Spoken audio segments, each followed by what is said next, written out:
सच्चिदानंद रूपाय विश्वोत्पत्त्यादि Hathaway तापत्रय विनाशाय श्री कृष्णाय वयम नमः। देवर्षि नारद की भक्ति से भेंट।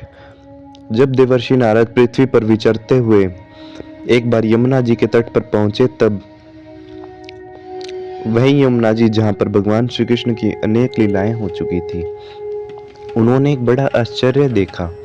एक युवती एक खिन्न मन से बैठी हुई थी यमुना जी के तट पर, और उसके पास दो उसके पुत्र थे, दो पुरुष थे जो वृद्ध थे और वो बेहोश थे, यानी अचेत अवस्था में पड़े हुए थे।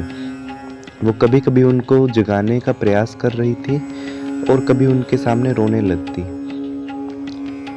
तो यह सब देखकर जब नारद जी वहां पहुंचे, तब उन्होंने उस स्त्री से पूछा कि देवी तुम कौन हो, ये दोनों पुरुष तुम्हारे क्या लगते हैं। तब उस युवती ने कहा कि मेरा नाम भक्ति है, ये ज्ञान और वैराग्य मेरे दोनों पुत्र हैं। समय का ऐसा फेर हुआ कि ये जर्जर हो गए और उनके साथ जो देवियां थी वो गंगा आदि नदियां हैं। तो जब भक्ति देवी ने ऐसा कहा कि मैं पहले परम सुंदर रूपवती थी, लेकिन पाखंडियों ने मुझे अंग भंग कर दिया इस कलयुग के प्रभाव से, और जब मैं वृंदावन आई तब परम सुंदरी रूपवती नवयुवती हो गई हूँ। लेकिन ये जो दोनों मेरे पुत्र हैं, ये अभी भी थके मांदे दुखी हैं और अचेत हैं। होना तो ऐसे चाहिए था कि माता बूढ़ी हो और पुत्र युवा, लेकिन यहाँ माता युवती है और पुत्र बूढ़े हो गए हैं और अचेत हैं।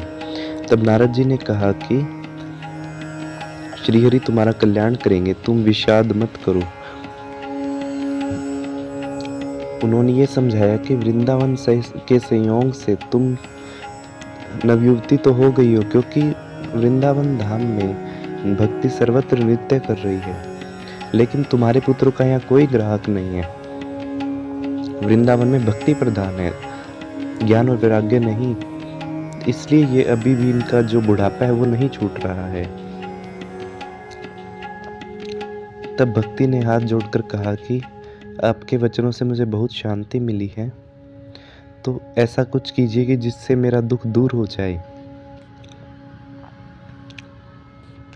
तब नारद जी ने भक्ति का दुख दूर करने के लिए क्या किया, ये हमारे अगले एपिसोड में जानिए। तब तक आप हमारे चैनल को सब्सक्राइब कर सकते हैं, ताकि आप भागवत पुराण के सभी कथाओं को जान सकें। धन्यवाद।